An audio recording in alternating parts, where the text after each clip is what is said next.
How's everybody doing out there? I am Glitch Trap, and this is the Cool Club. I just recently saw a photo that came out from the set of Deadpool 3, and this is showcasing him and Wolverine side by side.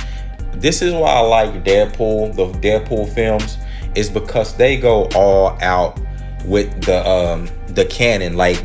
Because these films are looked at to be outrageous and over the top, they're able to actually implement the things directly from the comic books and cartoons that we want to see.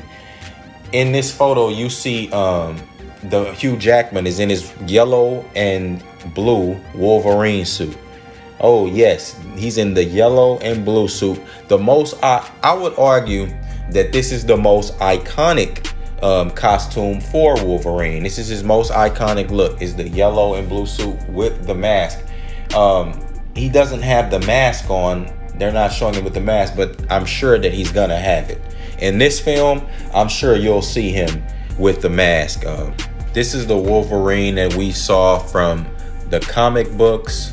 This is the Wolverine. I mean, he started off with the brown and black suit. We're familiar with that.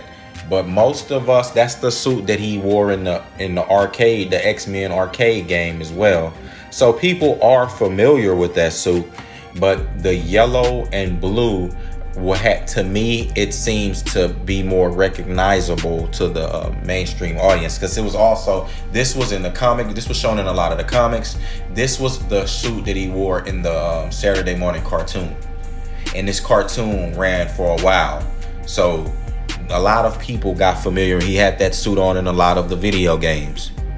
The comic books, cartoons, video games. This is the source material. Like, this is where why we're even making these characters, putting these characters on screen. This is where they come from. It's their origin. And it's, again, people know, like, these are the things that made them iconic. So I like it when they stick to this. So that would be just like them making the Deadpool movie, and Deadpool just had on a ski mask, or he had on a black ski mask and a black suit, and he just called himself, like, they tried to make it too real. Like, they tried to tweak it to call it being realistic. These are superheroes. These are people with powers. You don't have to worry about trying to make it super realistic. What do you mean? Like, what are you doing? That doesn't even make sense.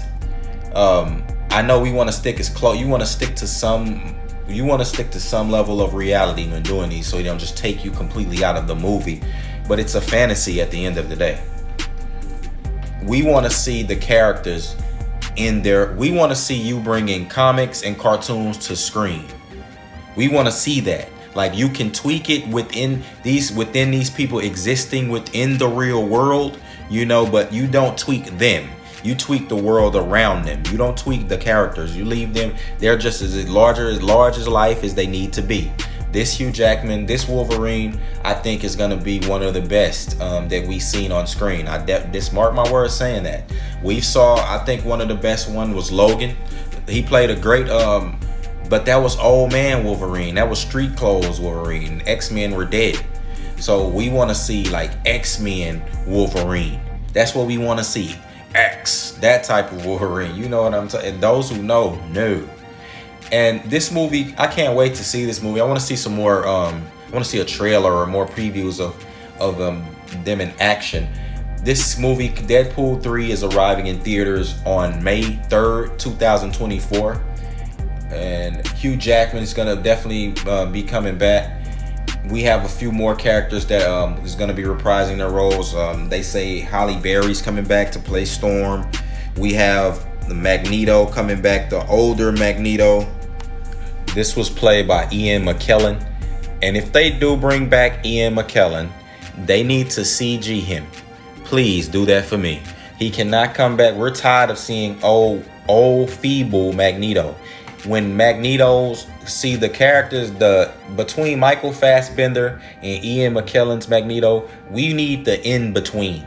We don't want old, feeble, and almost in the grave, and we don't need super young, angsty, I'm crying about my daughter. No, we want seasoned Magneto. That's what we want to see here. Cyclops is going to be in this as well. He's going to be donning his iconic blue suit. We want to see seasoned Cyclops, seasoned Storm, seasoned Jean Grey. We want to see the X-Men seasoned in their duties and handling business. We want to see that. We need that. And like I said, if you use Ian McKellen, CG him. Give him, some CG muscles, CG his face, make him young. All right, and that's pretty much a simple request, and I know you understand what I'm saying. That's a request from the Glitch Trap. So we also have Patrick Stewart reprising his role as Professor Xavier. He's a great professor. He is Professor Xavier. No one else plays him like that. When I saw the younger actor, and he cut his hair bald, who played Professor Xavier in the X-Men, when they went to the past, and he cut his hair bald, he looked nothing like, he looked weird. But this Patrick Stewart, he is Professor Xavier. So this should be great. I'm loving what I'm seeing, and I know Deadpool won't disappoint. My main thing is I want to see, you have to have a great villain. Like, now, don't play around with the X-Men characters. You need a great villain for them to go up against, and for Deadpool to go up against. They haven't really revealed that yet, or maybe I haven't seen an article. You can comment in down below. Who would you like to see as the villain? I would love to know that. Who would you like to see play the villain in this film? And I'll look up some people who I may want to see, and I'll comment or do another video on that. So with that being said, this is the Cool Club. I am Glitch Trap. Bong, bong, bong. I'm gone.